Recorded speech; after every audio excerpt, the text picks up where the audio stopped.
사도행전 45번째 시간입니다. 오늘은 이 믿음의 전염성에 대해서 하나님의 말씀을 함께 나누도록 하겠습니다. 우리나라뿐만 아니라 사실 이 모든 사회는 그 사회가 가지고 있는 또 구조적이거나 아니면 오래된 전통적인 문제들이 조금씩은 다 있습니다. 이 땅은 유토피아가 아니기 때문에 완벽한 세상은 없죠. 교회도 마찬가지인 것처럼 완벽한 세상은 없습니다. 그러니까 우리나라 같은 경우는 뭐 오랜 역사 속에 있었던 지역적인 갈등이라든지 이제는 이제 세월이 급격하게 바뀌다 보니까 그 속에서 적응이 되지 않고 서로 이해를 이렇게 조정하는 과정 가운데 있는 뭐 세대 간의 갈등이라든지 이런 여러 갈등이 있는데 뭐 갈등이 없는 사회가 있으면 좋겠지만 이 갈등은 다 어디든지 있는 거죠. 미국 같은 경우도 굉장히 오래된 고질적인 병이 있습니다. 고질적인 갈등은 바로 인종 간의 갈등이죠. 워낙 다민족의 국가가 다민족이 섞여 있다 보니까 또 역사 속에서 있었던 여러 가지 일들 때문에 이 인종 차별과 같은 인종 갈등이 되게 심합니다. 그로 인해서 때로는 단순한 차별이 아니라 이게 사회를 흔드는 사건으로 발전하게 되는 경우도 있습니다. 예를 들어서 대표적인 인종차별이 이제 흑인들에 대한 백인들의 인종차별이죠. 블랙 라이브스 매터라고 하는 운동을 여러분 아실지 모르겠는데요. BLM 운동이라 부르는 건데 이 흑인들이 차별을 받는 거에 대해서 또 흑인들이 이 직접적인 물리적인 폭력으로 인해서 피해를 받았을 때 흑인들의 삶도 중요하다라는 슬로건으로 등장했던 운동들입니다. 뭐 최근에 있었던 것은 우리가 기억에 남는 건 2020년에 있었던 미국의 파우더 호른이라는 지역에서 경찰이 한 용의자를 검거하는 과정에 과잉 진압으로 사람의 생명을 빼앗는 일이 발생합니다. 조지 플로이드라고 하는 사람인데 진압하는 과정에서 이 사람이 괴롭다고 말을 했는데도 아랑곳하지 않고 무릎으로 여기 목을 눌러버리거든요. 누르는데 의식을 잃은 걸 확인하고도 2분 30초를 더 눌러버립니다. 사람이 이렇게 숨이 넘어가고 눈이 돌아가고 숨이 멈추는데도 그냥 이렇게 눌러버려서 결국은 이 진압 과정, 그 체포 과정에서 이 사람이 죽게 됩니다. 제 기억으로는 이 진압 이후로부터 시작해서 이 백인들 경찰에 의해서 흑인들이 이렇게 피해를 보거나 심지어 총격에 의해서 사망하는 일들이 연이어 발생을 하거든요. 그러면서 이 사회 문제가 확대였는데 그때 이 과잉 진압에 항의해서 전 세계적으로 비폭력 항의 운동이 일어납니다. 과거에 있었던 일인데 다시 부각된 게 이제 이 BLM 운동인데요. 이게 그냥 사회적으로만 몇 군데 인권에 관련돼 있는 흑인들만 동참됐던 것이 아니라 전 세계 스포츠라든지 여러 곳에서 여기에 동시에 항의하는 장면들이 있습니다. 혹시 축구를 좋아하시는 분들은 그 EPL 영국 프리미어 리그에서 한동안 지금도 하는지 모르겠지만 최근에 제가 시합을 안 봐서 잘 모르겠는데 한동안 시합이 시작되기 전에 모든 선수들이 그라운드에 한쪽 무릎을 꿇고 이런 자세를 취했던 것을 보신 적이 있을 겁니다. 저게 이제 BLM 운동이거든요. 그 저항 운동 중에 하나로 무릎을 꿇지만 무릎을 다 꿇지 않고 존중의 의미로서 이렇게 드러낸 건데요. 흑인들의 삶도 중요하다라는 거죠. 실제로 이게 굉장히 심각해서 한때 이제 흑인들의 다수가 차지하고 있는 미국 NBA 같은 경우는 시합 자체를 보이콧하기도 하고 막 경기에 나서지 않는 이런 일들도 막 있었습니다. 제가 보고 싶은 것은 한 사람의 죽음에 대해서 저러한 활동들이 그저 해당했던 당사자만 참여하는 것이 아니라 사회 각계각층으로 전염을 일으키면서 퍼져나가고 있는 모습입니다. 다른 이들의 문제에 공감하고 다른 사람들의 삶의 어려움들에 대해서 공감하는 이런 모습들이 전염성을 가지고 퍼져나가는 거죠. 때로는 혁명과 같은 강력한 충격들도 필요하고 또 그게 사회를 흔들기도 하지만 이처럼 서서히 스며드는 것 같은 어쩌면 별 의미가 없어 보이는 행동처럼 보이지만 저와 같은 것들이 슬슬 사회로 전염되어 갈 때에 다른 여러 가지 모습들이 드러나게 되는 것을 보게 됩니다. 이런 운동이 확산되면서 처음에 이 플로이드를 진압하는 과정에 있었던 관여했던 경찰 4명을 처음에는 이 경찰서에서 보호하면서 이 플로이드를 나쁜 험악한 범죄자로 몰아갔으나 결국은 이런 운동을 통해서 진상조사가 다시 벌어지게 되고 관여했던 형사들 4명이 전부 파직이 되는 결과로 나타나게 되거든요. 억울함이 뭐 죽은 생명이 돌아오진 않겠지만 이 억울함이 해소되어지는 영향으로 나타나게 됐던 거죠. 왜 제가 오늘 전염성에 대해 얘기를 하느냐? 오늘 본문의 말씀 속에서 이 전염병이라고 부르는 일들을 잘 묵상해 보면 서로 양면의 다른 모습들로 나타나고 있기 때문입니다. 오늘 본문의 배경은 바울을 암살하려고 하는 시도가 좌절된 이후에 벨릭스에게로 보내졌던 바울을 유대인들이 다시 쫓아와서 고발하고 재판을 하는 장면이 오늘 본문의 배경입니다. 오늘 본문의 배경 속에서 몇 가지를 좀 살펴보려고 하는데요. 첫 번째, 이들이 사도 바울을 고발하는 장면 속에서 보여지는 이 세상의 특징을 우리가 먼저 좀 살펴보려고 합니다. 오늘 1절 말씀 보시면요. 천부장이 바울을 벨릭스에게 보내자 유대인들이 쫓아와서 재판을 하는데 아나니아라는 제사장과 장로들과 더둘로라고 하는 변호사가 함께 와서 팀을 꾸려와서 고발을 합니다. 여기서 더둘로를 변호사라고 부르는데 사실 우리가 생각하는 그런 변호사와 조금 의미가 달라요. 여기서 변호사라고 불리는 이 사람들은 법률을 잘 아는 변호하는 어떤 법률 자문단과 같은 이 기능인이 아니라 좀 쉽게 말하면 달변가, 말을 잘하는 사람, 그래서 상대방을 설득하는 것을 전문으로 하는 사람이라는 뜻을 가지고 있습니다. 그러니까 법을 잘 변호해서 법에서 억울한 일을 겪지 않도록 하기 위한 변호사가 아니라 법이라는 테두리 속에서, 이 재판이라는 테두리 안에서 자신이 원하는 것들을 달성하기 위해서 말을 가지고 활용하는 사람, 조금 더 비판적으로 얘기를 하자면, 비난적으로 얘기하자면 말장난에 능숙한 사람입니다. 이 더들로가 와서 찾아오게 되는데, 그럼 이 사람이 도대체 뭐를 했느냐? 사도행전 24장 3절 말씀 보시면 이 고발하는 사람과 더둘로의 변론을 보면서 좀 충격적인 것을 발견하게 돼요. 24장 3절 말씀 우리 다시 한번 같이 읽어볼까요? 24장 3절입니다. 시작. 벨릭스가 가여 우리가 당신을 힘입어 태평을 누리고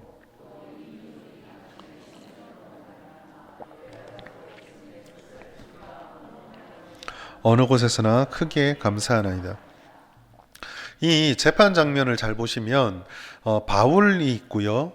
로마의 지배자인 벨릭스가 있습니다. 사실은 지배의 힘을 대리받아서 총독으로서 다스리는 사람이죠. 그리고 유대 종교 지도자들, 대제사장과 장로들과 그들을 대변해주는 더둘러가 와서 이 재판을 벌이고 있습니다.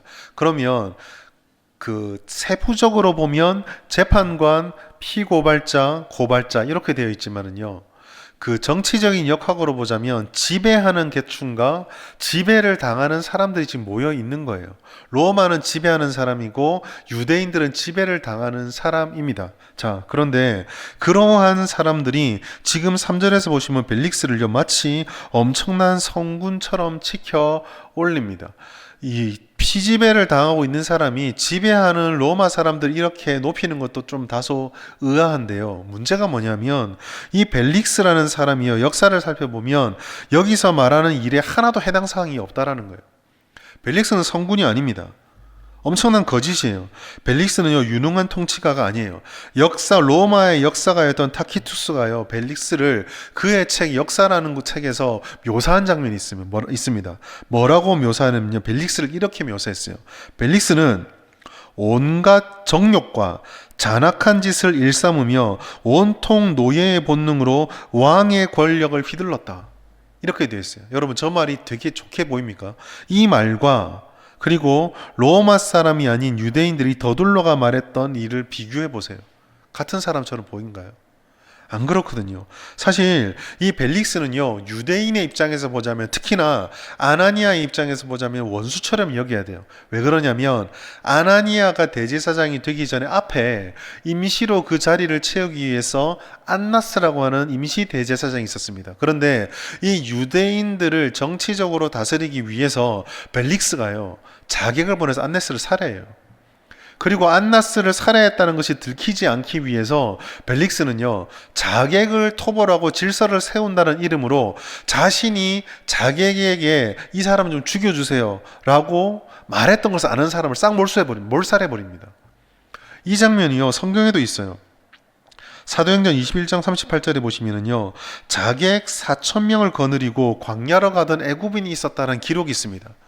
여기서 등장했던 자객이요, 벨릭스가 통치 속에서 자기가 안나스를 제거하는 데 사용했던 사람들을 막 죽이고 다니니까 겁먹고 그걸 피해서 도망갔던 사람이 이 애굽 자객 중에 하나거든요. 그러니까 벨릭스는 어떤 사람이냐?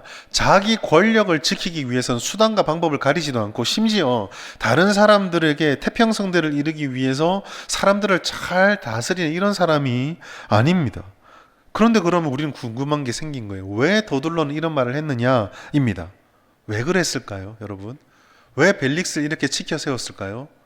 이유는 딱 하나입니다.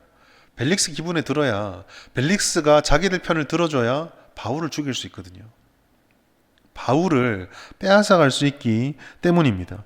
목적을 위해서는요, 거짓도 아무렇지 않게 사용하고 왜곡도 그리고 아무렇지도 않게 사용합니다. 심지어 이 벨릭스만 이렇게 거짓되게 칭송하는 것이 뿐만 아니라 교묘하게 사도 바울을 고발해요. 사도행전 24장 5절 보시면, 우리가 보니 이 사람은 전염병 같은 자라 천하에 흩어진 유대인을 다 소유하게 하고 나사렛 이단의 우두머리다 라고 얘기합니다. 여러분, 이게요, 벨릭스의 공포심을 자극하는 이야기입니다. 로마인이 총독을 보낼 때 이 총독의 제1 사명은 네가 파견된 곳에서 소동이 일어나지 않게 하라예요. 그런데 거기에 대해서 이 더둘러가 뭘 얘기합니까? 이 바울이 당신이 그렇게 무서워하는 세상을 소동시키는 사람이다, 폭동을 일으키는 사람이다 라고 고발을 해버립니다. 근데 여러분, 우리가 사도행전을 지금까지 봤지만은요, 바울이 가는 곳마다 폭동이 있었습니까, 없었습니까? 있었나요, 없었나요? 있었죠. 있었어요. 그런데 여러분, 그 폭동을 바울이 일으켰습니까? 누가 일으켰나요? 유대인이 일으켰잖아요. 바울은 폭동을 일으키지 않았습니다. 바울의 가르침을 듣고 사람들이 그 믿음을 받아들이니까 그거 꼴보기 싫은 유대인들이 사람들을 선동해가지고 폭동을 일으킨 거예요. 그러니까 정확하게 말하면 천하에 흩어진 유대인을 다 소유하게 했던 사람들은 지금 고발하러 온 이 사람들이에요. 그런데 이것을 사도 바울에게 넘겨버립니다. 그 다음 말이 더 무서워요. 여기에 대해서 과연 그런가 조사를 하려고 하는 마음이 들지 않도록 뭐라고 말하냐면 나사렛 이단의 우두머리라고 얘기합니다. 이 당시에요, 나사렛 이단에 대한, 예수님에 대한 가르침들을 믿든 안 믿든 이 사람이 어떤 얘기를 했는지는 이미 로마 전역에 어느 정도 퍼져 있었습니다. 대표적인 예수님에 대한 가르침 중에 하나가 이들은 유대인의 왕이다, 구세주다라는 가르침이었죠. 이게 왜 위험하냐면요, 당시 로마를 지배하고 있는 종교의 가장 우두머리에 있는 것은 황제 숭배입니다. 그러니 이 받아들이기에 따라서 나사렛의 이단의 우두머리라는 것은 반역자의 수괴라는 말로 들릴 수가 있는 거예요. 총독이, 로마의 황제에 의해서 파견된 총독이 반역자들에게 아량을 베풀고 반역자들을 내버려 둔다, 있을 수가 없는 거예요. 제가 왜 이런 배경들을 말씀을 드렸냐면, 이것이 믿음을 가지고 살아가는 사람들이 형태와 상황은 다를지 모르겠지만 비슷하게 겪는 일들의 본질이기 때문에 그렇습니다. 무슨 말이냐? 쉽게 말하면요, 하나님의 믿음을 지키는 사람들은 하나님의 믿음을 거부하는 자들에 의해서 수단과 방법을 가리지 않고 저항과 방해를 받게 된다라는 거예요. 이것을 관철시키는 세상은요, 정말 수단과 방법을 가리지 않습니다. C.S.로 제가 책을 자주 인용하는 책 중에 하나가 스크루테이프의 편지라는 책인데요, 그 스크루테이프의 편지에 보면은요, 사단의 시험도요, 단지 우리를 무조건 괴롭고 힘들게 하는 것만으로 어렵게 하는 게 아니에요. 좋은 것을 주고 살살살 구슬려가고 평화롭게 해서 하나님의 믿음을 지키지 못하도록 방해를 하거든요. 근데 중요한 것은 뭡니까? 저는 이 말씀 속에서, 이 5절 말씀 속에 전염병이라는 말을 조금 주목해 보고 싶습니다. 왜 그러냐면요, 이 세상 사람들이 바울이 불편하다라고 고백하고 있기 때문입니다. 병은 불편한 거죠. 영향을 받는 것입니다. 아픈 거예요. 세상 사람들에게 바울의 존재는요, 그냥 내버려 두기는 도저히 있을 수 없는 불편하고 어렵고 힘든 존재라는 겁니다. 그러니까 내가 편하려면, 내 생각을 지키려면, 내가 원하는 것들을 관찰시키려면 이 바울은 제거가 되어야 하는 거예요. 근데 우리는 이것을 역으로 뒤집어서 조금 생각해 보려고 합니다. 왜냐하면 이것은요, 성도의 존재가 세상에서 어떠해야 하는가, 신앙생활 한다는 것이 어떤 것인가를 우리에게 알려주기 때문입니다. 여러분, 바울이 전한 복음은요, 우리에게는 우호적인 것이지만 사실 전염병이라고 불릴 만큼 예수를 믿지 않은 자들에게는 폭탄과도 같은 거였어요. 사실 더둘러가 원하는 바를 얻기 위해서 벨릭스에게 참소하는 모함에 가까운 말을 했지만, 곰곰이 생각해 보면 정말 바울은 세상을 혼돈스럽게, 세상을 흔들었던 것은 분명합니다.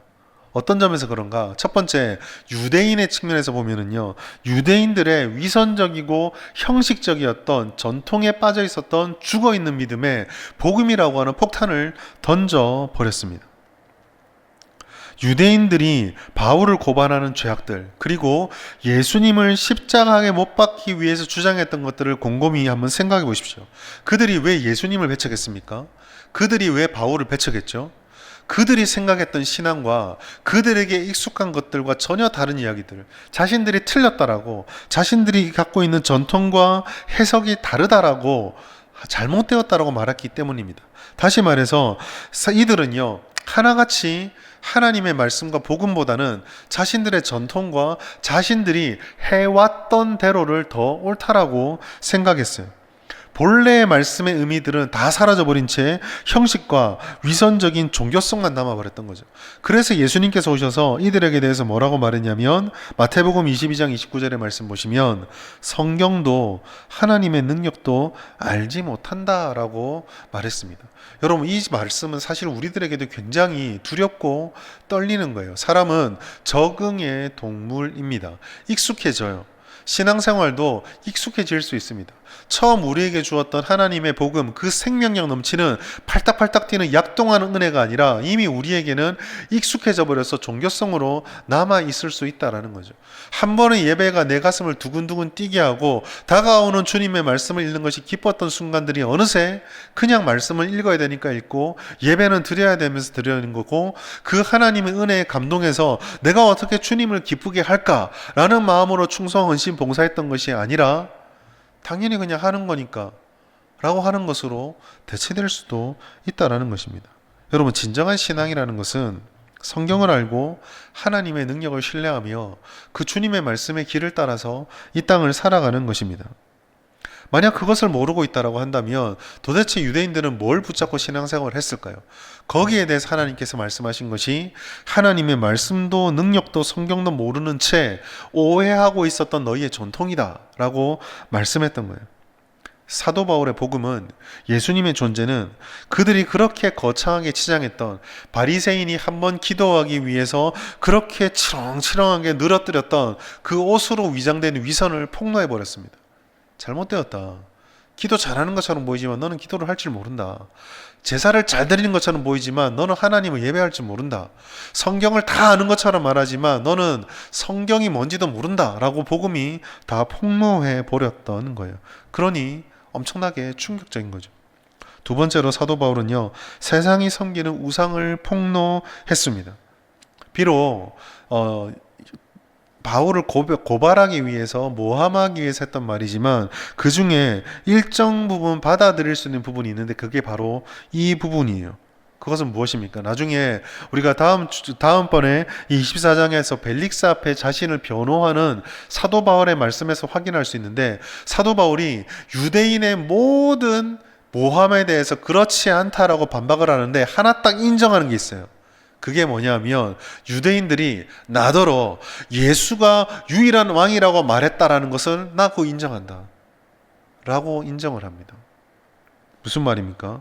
로마 황제를 숭배하는 당시의 문화와 충돌하지만 그럼에도 불구하고 예수 그리스도만이 유일한 왕이요 완전한 왕이라는 사실을 사도 바울은 선포하게 하였다는 것이죠. 이것은 그 당시에 가치관과 상식을 폭로하고 뒤집어 엎는 것이었습니다. 오해하지 말아야 될 것은요, 바울은 왕권을 부정한 것이 아니에요. 바울은 왕이라는 존재를 부정하지 않았습니다. 바울은요, 혁명가도 아니고요, 바울은 무정부주의자도 아니에요. 오히려 사도 바울이 지금 벨릭스 앞에까지 오고 나중에 로마까지 잡혀가는 이유는 로마의 법 제도를 존중했기 때문입니다. 로마에 상소를 하잖아요. 권세에 대한 사도 바울의 가장 건전하고 건강한 성경적인 입장은 로마서 13장에서 그대로 드러나요. 로마서 13장 1절 말씀 우리 같이 한번 읽겠습니다. 시작. 각 사람은 위에 있는 권세들에게 복종하라. 권세는 하나님으로부터 나지 않음이 없나니. 여러분, 이게 권세를 부정하는 사람입니까? 사도 바울은요, 왕은 사라져야 된다라고 말한 게 아닙니다. 제도로서의 왕을 인정해요. 그렇지만 사도 바울이 거부하는 것이 무엇입니까? 이 왕이 만왕의 왕이시고 진정한 통치자요, 우주의 주권자 되시는 하나님과 똑같은 존재가 되는 것을 거부했던 것이에요. 로마 황제를 인정합니다. 그러나 그 황제가 숭배의 대상이 되는 것을 인정할 수 없었던 거예요. 제도로서의 왕을 존중해요. 그래서 상소도 합니다. 그러나 이 황제가 우리의 영원 불멸을 다 책임져주는 숭배받는 신이다라고 말하는 것에 대해서 사도 바울은 거부했던 거예요. 바울의 이러한 신앙의 고백은요, 당시의 세상의 생각과는 전혀 어울리지 않는 것입니다. 사실 사도행전에서 일어나는 유대인들의 반응과 그리고 사도 바울의 복음을 듣고 비웃고 조롱하였던 일반 이방인들의 반응은 다 이러한 가치관과 문화 속에서 나타나는 거예요. 사도 바울은 이런 반응들을 불러 일으켰습니다. 근데 여러분, 이게 우리에게 오늘 던져주는 교훈 혹은 우리 자신을 돌아보게 하는 지점이 있어요. 무엇입니까? 사도 바울이 신앙생활을 열심히 하니까 세상이 요동하더라는 거예요. 사도 바울의 신앙이 교회 안에서만 갇혀 있었던 것이 아니라 세상을 전염시켜 가더라는 거예요. 이 전염 때문에 유대인들이 발끈해서 이 소송을 걸었고요. 이 전염 때문에 이방인들이 때로는 조롱하고 때로는 의아해하고 때로는 하나님을 믿는 역사가 나타나게 됐던 것입니다. 그러니 신앙이라고 하는 것은 세상의 관점에서 보면 자신들의 것에 영향을 끼치고 세상의 입장에서 보면 자신들에게 어떠한 병균을 자신들을 전염시키는 무언가를 흘려보내는 것이었어요. 자신들의 가치관을 흔들고 자신들이 믿노라고 하는 것을 흔들기 때문에 어쩔 때는 이와 같은 신앙은 그들이 느끼기에는 위험 요소였던 것입니다. 복음과 그것을 바르게 믿고 따르는 성도와 교회가 존재한다는 것은 전염성이 이 땅에 존재한다는 거예요. 병에 걸리면 고통스럽죠. 그렇듯이 세상의 입장에서 보면 복음을 따라 제대로 살아가는 이들이 영적인 바이러스를 그들에게 침투시켰을 때 그들이 고통스러운 거예요.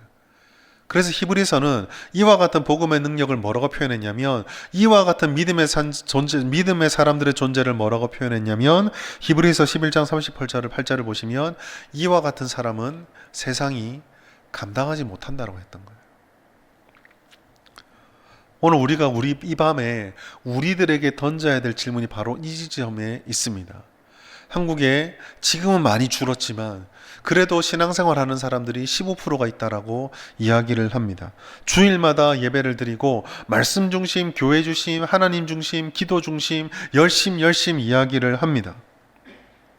우리가 던져야 되는 질문은 뭐예요? 우리 열심히 부족한가? 물론 그런 질문도 가치가 있겠죠. 그러나 오늘 본문을 통해서 우리가 던져야 될 질문은 우리는 전염성이 있는가입니다. 우리가 세상을 전염시키고 있습니까? 아니면 우리가 세상에 전염되었습니까? 오늘날 세상 때문에 교회가 불안해합니다. 세상의 가치관에 뒤처지는 것 같은 불안감이 있습니다. 복음의 생명력으로 그들을 변화시키는 것이 아니라 세상의 어두움에 우리 것을 빼앗길까봐, 세상의 권세에 우리가 가지고 있는 것이 무너질까봐 전전긍긍합니다. 유대인들이 하나님을 외치면서 전혀 경건의 능력을 보이지 못한 것처럼 우리도 하나님을 말하고 신앙생활하고 쫓아간다고 말하지만 하나님이 원하시는 삶의 길과 말씀대로 삶의 길에서 멀어져 있어서 그 능력이 우리 가운데 결여되어 있어서 그 진정성이 우리 가운데 사라져 있어서 그 전염성이 우리 가운데 사라져 있어서 우리는 그저 세상에 존재하지만 아무런 영향력을 끼치지 못하는 상태에 있는 것은 아닐까요? 사랑하는 여러분, 오늘 우리는 이 사도 바울이 가지고 있었던 이 전염성의 비법을 깨닫고 배워야 합니다. 왜냐하면 그냥 힘을 얻기 위해서가 아니라 그게 우리의 존재 목적이기 때문에 그렇습니다. 하나님께서 우리를 어둠 가운데 빛으로, 맛을 잃어버리고 부패해가는 곳에 소금으로 불렀기 때문에 우리는 이 전염성을 회복해야 돼요. 그럼 어떻게 하면 이 전염성을 다시 회복할 수 있을 것인가? 그것은 사도 바울이 보여주었던, 사도행전을 통해서 계속 보여주고 있는 주님 중심의 굳건함을 회복해야 합니다. 그래야 우리는 세상을 정화시킬 수 있는 백신이 될 수 있습니다. 세상과 다른 방식의 길을 걸어가는 것을 두려워하지 않을 수 있게 되는 거예요. 우리가 이 중심이 빠져버리면, 이 중심이 없이 외형만 있으면은요, 다른 길을 걸어가는 것이 두렵습니다. 알이 없기 때문이에요. 알맹이가 없기 때문입니다. 제가 이번 주에요, 여러분들에게 이게 어떻게 들릴지 모르겠지만은요, 노홍철이라는 사람이 되게 부러워졌어요. 한 번도 혹시 연예인 노홍철 아시죠? 수염만 기르고 사실 방송에 나왔을 때 미친 사람 아닌가 싶은 사람인데요. 이 사람이 인스타그램이나 이런 것들 보면은요, 연예인 같으면서도 뭐 별걸 다 하면 어느 날 보면 갑자기 스위스가 있고 어느 날 가면 갑자기 이거 하고 있고 종잡을 수 없는 삶을 살거든요. 그런데 이 사람의 그 타도 그게 한 번씩 올라와서 그 인스타나 이런 데 글 올라오는 걸 쭉 보다 보니까 하나가 있더라고요. 하나가 뭔데, 이 사람의 삶의 원칙이 딱 하나예요. 누가 뭐래도 내 하고 싶은 걸 한다. 이 되게 이적으로 보이는데 제가 왜 이거를 생각을 했냐면요, 저게 확실하니까 주변에서 뭐라고 말해도 저긴 지 갈 길 가는구나, 이걸 깨달았어요. 여러분, 우리가 중심이 복음에 서 있지 않으면 겉으로 그럴듯하게 보이는 신앙이 있다 할지라도 옆에서 누가 이라면 움츠러들어 버립니다. 옆에서 그걸 동의해주지 않으면 무너져 버리는 거예요. 사도 바울이 얼마나 많은 방해를 받았습니까? 사도 바울이 얼마나 많은 적대감을 받았습니까? 사도 바울이 얼마나 많은 고통을 받았습니까? 그런데 사도 바울이 한결같이 흔들리지 않고 걸어갈 수 있었던 이유가 뭘까요? 다메섹에 갈 때 나를 만나주셨던 예수님의 그 확고한 부르심, 주님을 만났던 그 주님 중심에 굳건함이 있었기 때문이에요. 고통이 적어서가 아닙니다. 방해가 약해서가 아니에요. 자신에게 다가오는 삶의 어려움들이 결코 가볍기 때문이 아닙니다. 생명을 끊어낼 것만 같고 정말로 나를 죽일 것처럼 매를 때리고 나를 고통스럽게 하는데도 그가 버틸 수 있었고, 그 흔들리지 않으며 영향력을 계속 흘려보낼 수 있었던 이유는 내가 만난 주님이 확실했기 때문입니다. 상식적인 계산과 판단대로라면 절대 할 수 없고 절대로 하지 않은 그 일을 주님이 살아계십니다라는 말씀 하나만 붙잡고 하는 것이 믿음이에요. 복음을 전해서 이 도시에서 그렇게 죽도록 맞아놓고 다른 도시로 가서 또다시 주님을 전할 수 있는 이유는 주님이 살아계신다, 하나님이 나와 함께 계신다는 그 믿음이 있기 때문에 그것을 하는 것입니다. 세상과 같은 길을 걸어가며 그들에게 영적 전염을 일으킬 수 있습니까? 없는 거예요. 달라야 하거든요. 중심이 달라야 합니다. 오늘날 우리 교회와 우리 성도들의 삶이 혹시나 힘을 잃어버리고 전염성을 잃어버렸다면 우리가 간절히 바라고, 우리가 좋아하고, 우리가 복이라고 말하고, 우리가 은혜라고 말하는 것이 예수를 믿지 않은 사람들도 좋아하고 복이라고 말하고 삶에 큰 어떤 팔자 펴는 거라고 말하고 그런 것들과 같이 딱 올려놓고 이게 같은지 다른지 보면은 알 수가 있는 거예요. 실패를 두렵게 만드는 세상의 문화 속에서 교회조차도 실패를 두렵게 하는 그런 생각들을 심어주고 있다면 우리는 세상을 향해서 그 어떤 소리도 할 수 없게 되는 거거든요. 인간적으로 처절한 실패의 길을 걸어가지만 누구보다 높이 올라갈 수 있었던 사람이었으나 누구보다 형편없는 삶을 살아가는 사도 바울이었지만, 그래서 사람들 누구도 주목하지 않는 사도 바울이었지만, 그러나 내 안에 주님의 중심을 가지고 하나님의 부르심을 쫓아서 주님 닮아가려고 발버둥을 치니까 누구도 거들떠 보지 않는 그 사람의 말과 행동이 사람들을 변화시켜 갔거든요. 오늘 우리에게 필요한 것이 바로 여기에 있습니다. 내가 사나 죽으나 주님과 함께함을 믿으며 내가 사는 삶의 모든 순간이 주님이 주시는 것이라는 것을 믿는 것입니다. 우리를 위해서 생명을 내어주신 예수님을 회복하고 주님께서 나와 함께 하시면 어디든지 내가 갈 수 있다, 혹은 내가 어디든지 가겠다라는 각오를 가지고 인내와 결심의 한 걸음을 살아내는 거예요. 갈라디아서 2장 20절에서 사도 바울이 고백했던 것이 바로 거기에 있습니다. 내가 그리스도와 함께 십자가에 못 박혔으니 오직 내 안에 그리스도께서 사는 것이라, 내가 믿음 안에 사는 것이다 라고 말했던 것. 왜 그렇게 사세요? 왜 그 좋은 조건들 다 내버려 두고 왜 지금 여기에 이런 모습으로 있습니까? 라고 말하는 많은 사람의 질문들 속에 사도 바울의 대답은 나는 죽었고요, 내 안에 예수께서 사시기 때문이고요, 그를 믿으며 사는 삶이 나의 삶의 목적이기 때문입니다 라고 말하고 있는 거예요. 여러분, 믿음은요 높아지는 게 아니에요. 믿음은, 능력은 역경을 뚫고 성공하고 편안함에 이르게 되는 것이 능력이 아니고 그게 성공이 아닙니다. 진정한 능력은요, 진정한 믿음은요 하나님과 함께하는 거예요. 하나님과 함께하며 어디든지 어떤 모습이 되든지 주님의 손을 붙잡고, 때로는 울고 때로는 넘어지고 때로는 끌려가기도 하고 때로는 걸을 힘이 없어서 기기라도 하면서 그래도 주님과 함께 있는 것이 능력의 삶이요 믿음의 삶이고 세상을 전염시키는 삶입니다. 그래서 사도 바울은요, 극복과 성공이 아니라 어떤 상황에서도 주님과 함께하는 일체의 비결을 고백했어요. 빌립보서 4장 12절 13절 말씀 우리 같이 한번 읽겠습니다. 시작. 나는 비천에 처할 줄도 알고 풍부에 처할 줄도 알아. 모든 일, 곧 배부름과 배고픔과 풍부와 궁핍에도 처할 줄 아는 일체의 비결을 배웠노라. 내게 능력 주시는 자 안에서 내가 모든 것을 할 수 있느니라. 아멘. 여러분, 이거는요 우리가 일반적으로 생각하는 영향력 있는 삶에 전혀 다른 이야기를 전해줍니다. 우리는 그렇게 얘기해요. 많은 것을 가지고 높이 올라가면 영향력을 줄 수 있고 세상을 바꿀 수 있다라고 이야기합니다. 그것이 능력이라고 말해요. 그러나 사도 바울은 그렇게 말하지 않습니다. 우리는 이 말씀을 내게 능력 주시는 자 안에서 내가 모든 것을 할 수 있다, 내가 모든 것을 할 수 있다에 방점을 찍어놓고 보아요. 그래서 모든 것은요 우리를 오해하게 만드는 함정이 되어버립니다. 여러분, 여기서 말하는 모든 것은요 내가 원하는 것, 내가 바라는 것, 내가 기뻐하는 것이 아니에요. 내가 간절히 바라는 것이 아닙니다. 말씀은요 말씀을 봐야 돼요.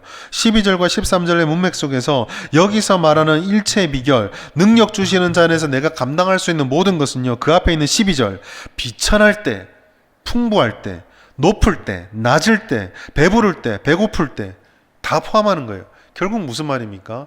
내가 모든 것을 할 수 있다는 것은요 내가 원하는 것이 이루어지는다가 아니라 주님께서 나를 높이거나 나를 낮추거나 나를 부유하게 하거나 나를 가난하게 만들거나 나를 건강하게 만들거나 나를 아프게 만들거나 사람들이 내 옆에 복작복작 모여서 나를 높여줄 때나 사람들이 나로부터 다 떠나서 나 혼자 광야에 던져진 것처럼 바닥에 떨어질 때나 어느 때에더라도 내가 주님과 함께하면 그거 다 감당할 수 있다.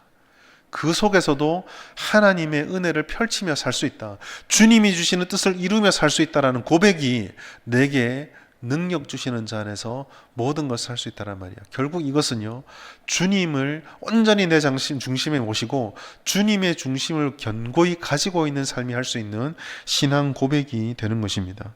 여러분, 여기서 말하는 모든 것들은 내가 원하지 않은 것도 있을 수 있어요. 하나님 안에서 하나님 때문에 하나님을 통해서 감당하게 되지만, 그렇게 할 때 우리는 이것을 다 이기고 감당할 수 있어요. 그런 삶을 살 때 좋은 것만 원하고 편한 것만 원하고 존경받길 원하고 두각을 나타내길 바라고 사람들이 좋아해 주길 바라는 그런 삶만을 살아가는, 그런 삶을 살아야지만 잘 사는 거라고 생각하는 사람들에게 영향력을 끼칠 수가 있는 거예요.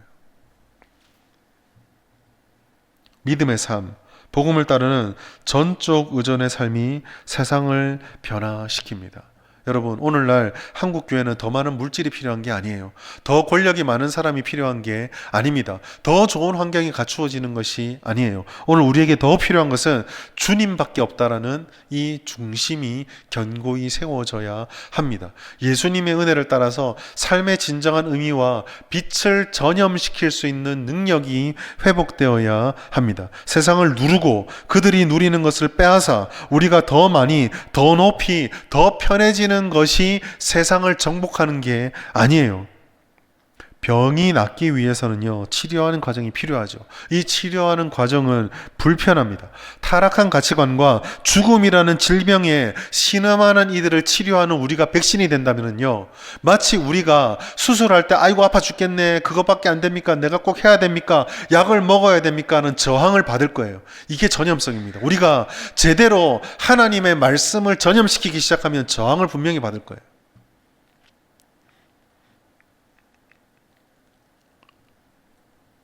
그러한 불편함과 배척을 두려워하지 마십시오. 우리가 그 전염성을 회복하면 비록 배척과 불편함과 냉대와 멸시와 천대를 받는다 할지라도 하나님의 생명의 열매들이 사람들을 통해 이 땅 가운데 맺혀지게 될 것입니다. 로마서 1장 16절 말씀, 내가 복음을 부끄러워하지 아니하노니 이 복음은 모든 믿는 자에게 구원을 주시는 하나님의 능력이 된다고 하셨어요. 복음은요, 하나님의 능력이 된다고 약속하셨습니다. 이거는 주님의 약속이에요. 반드시 그렇게 됩니다. 그런데 그렇게 되지 않는 이유가 뭘까요? 이유가 있어요. 16절에 뭐라고 되어 있습니까? 복음을 부끄러워하지 아니하노니. 바꿔 말하면요, 하나님의 복음이 능력으로 나타나지 않는 이유는 이 땅의 교회와 성도들이 복음을 부끄러워하기 때문입니다. 복음대로 사는 삶을 촌스럽다고, 어리석다고, 세련되지 못하다고, 매력적이지 못하다고, 시대착오적이다고 거부하기 때문에 복음에 나타나는 하나님의 능력이 나타나지 않는 것은 아닐까요? 만약 우리가 하나님의 복음을 부끄러워하지 않고 말로만이 아니라 삶으로 하나님의 복음의 삶을 살아낸다면 그 복음의 능력이 되어서 세상을 변화시킬 겁니다. 우리 주변의 사람들을 변화시켜 갈 거예요. 그리고 우리도 하나님의 은혜와 능력으로 변화될 것입니다. 여러분, 어떤 삶을 살기 원하세요? 사람들이 와 박수 쳐주지만 하나님이 기뻐하는 아무 영향력도 없고 열매도 없는 삶을 살기 바라십니까? 아니면 사람들이 비록 불편해하고 이해해주지 못하고 좋아해주지 않을지라도 복음의 생명력이 나타나 세상을 하나님의 은혜로 전염시켜 삶의 의미들을 드러내고 어둠을 비춰주고 썩은 곳을 정화시키고 회복시키는 삶을 살기 원하십니까? 하나님의 생명력을 전하는 삶을 사시는 우리 모두가 되기를 이 밤 기도하셔서 하나님의 전염성을 회복하시는 여러분과 저와 우리 모든 교회가 되시기를 예수님의 이름으로 축복합니다.